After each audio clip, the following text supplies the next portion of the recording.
తూర్పుగోదావరి జిల్లాలో రోడ్డు ప్రమాదాల నివారణకు గట్టి చర్యలు తీసుకుంటున్నామన్నారు ఎస్పీ డి నరసింహకిషోర్. నూతన సంవత్సర వేడుకలు ప్రశాంతంగా జరుపుకోవాలని ప్రజలకు విజ్ఞప్తి చేశారు. నగరంలో శాంతి భద్రతలకు విఘాతం కలిగిస్తే సహించేది లేదన్నారు. న్యూ ఇయర్ సందర్భంగా ప్రధాన ప్రాంతాల్లో పోలీస్ బందోబస్తును ఏర్పాటు చేశామంటున్న తూర్పుగోదావరి జిల్లా ఎస్పీ నరసింహకిషోర్తో మా ప్రతినిధి శ్రీరామూర్తి ఫేస్ టు ఫేస్.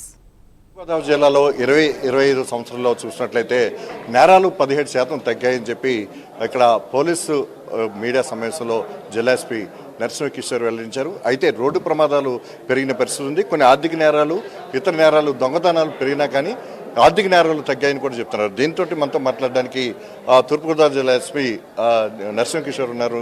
చెప్పండి, ఏ విధంగా 2025లో కేసులు అది నమోదు ఎలాగ ఉన్నాయి, పరిష్కారం ఎట్లా ఉంది, మీరు రికవరీ కూడా పరిస్థితులు ఎలా ఉంది? 2025కి సంబంధించినంత వరకు మా జిల్లా పెర్ఫార్మెన్స్ చాలా సంతృప్తికరంగా ఉందండి. ఎక్సెప్ట్ రోడ్ యాక్సిడెంట్స్ చాలా బాధాకరం. దీని మీద ఈ ఇయర్లో we will draw A plan of action and గట్టిగా దాని మీద కూడా ఏదైనా ఇన్నోవేటివ్ మెథడ్స్ పెట్టి we want to control the road accidents.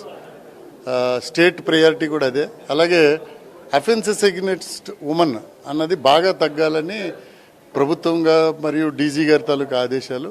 ఆ రెండు కూడా బాగా చేయగలిగాము. అఫెన్సెస్ కంప్లీట్గా మన జిల్లా చాలా బాగా పెర్ఫామ్ చేశారు. అలాగే నేరాలకి, ఆర్థిక నేరాలకి సంబంధించి చాలా డిటెక్షన్ రేట్ చాలా బాగుంది. సో ఓవరాల్గా మనకి సైబర్ క్రైమ్ ఒకటి పెరుగుతూ ఉంది. దాని మీద ఒక ప్రత్యేక దృష్టి అవసరం ఉంది. ఓవరాల్గా సంతృప్తికరంగా ఉంది. క్రైమ్ రేట్ తగ్గింది, 5% క్రైమ్ రేట్ తగ్గింది. ఇప్పుడు 2026ని ఏ విధంగా స్వాగతించడానికి మీరు ఇచ్చేస్తున్నారు? కొంతమంది ఈ రాత్రి ఉత్సవాలు చేసుకుంటారు, ఎలాంటి ఆంక్షలు పెడుతున్నారు, ఎలాంటి విజ్ఞప్తి చేస్తున్నారు యువతకి? జిల్లా ప్రజలందరికీ కూడా అడ్వాన్స్ హ్యాపీ న్యూ ఇయర్ శుభాకాంక్షలు.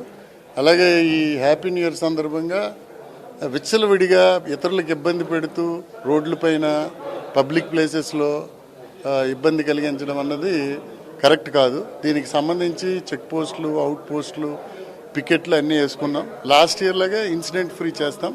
ప్రజలందరికీ ఒకటే విజ్ఞప్తి, ఇతరులకు ఇబ్బంది కలిగించకుండా ఉండాలి. ఇతరులు ఫ్యామిలీస్ విషాదంలోకి నెట్టకుండా ఎవరి పని వారు జాగ్రత్తగా చేసుకోవాలి. లేదనుకుంటే రోడ్ యాక్సిడెంట్ అయ్యి వారి కుటుంబాలకు ఇబ్బంది అవ్వచ్చు, లేకపోతే ఇతరుల కుటుంబాలకు ఇబ్బంది అవ్వచ్చు. కాబట్టి కొంచెం బాధ్యతాయుతంగా దే హ్యావ్ టు డూ. రాత్రి ఎన్ని గంటల వరకు ఏ ఈవెంట్లు ఉన్నా కానీ రోడ్ల మీద కానీ అనుమతిస్తారు? ఈరోజు న్యూ ఇయర్ ఈరోజు రాత్రి 1:30 వరకు పెర్మిషన్లు ఉన్నాయి కాబట్టి 2-2:30 వరకు అలౌ చేస్తాం.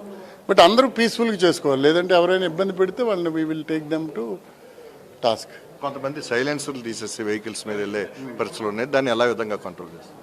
అది పర్వాలేదండి, అది చూస్తారు. ఎక్కడిదక్కడ ఉంటే టోయింగ్ వెహికల్ పెట్టి లిఫ్ట్ చేస్తారు, సీజ్ చేస్తారు. There is no issue. ఇది ఎస్పీ నరసింహకిషోర్ చెప్తున్నది. ఏదైతే నూతన సంవత్సర వేడుకలు ఉన్నాయో దీన్ని ప్రశాంతంగా జరుపుకోవాలి. దీనికి ఎక్కడికక్కడే పోలీస్ పికెట్ ఏర్పాటు చేసి దీన్ని కంట్రోల్ చేస్తాం. ఎవరు కూడా ప్రశాంతంగా లేకపోతే కనుక పోలీస్ పరంగా కూడా చర్యలు ఉంటాయి కూడా హెచ్చరిస్తున్నారు. అయితే గత 2020లో చూసినట్లయితే 17% వరకు ఇక్కడ క్రైమ్ రేట్ తగ్గిందని చెప్తున్నారు. మొత్తానికి రోడ్డు ప్రమాదాల నివారణకి ప్రత్యేకమైన చర్యలు తీసుకోవడానికి కూడా ఒక యాక్షన్ ప్లాన్ కూడా రూపొందించినట్టు ఎస్పీ నరసింహకిషోర్ చెప్తున్నారు. కెమెరామెన్ నానితో శ్రీరామూర్తి, ప్రైమ్ న్యూస్, రాజమండ్రి నుంచి.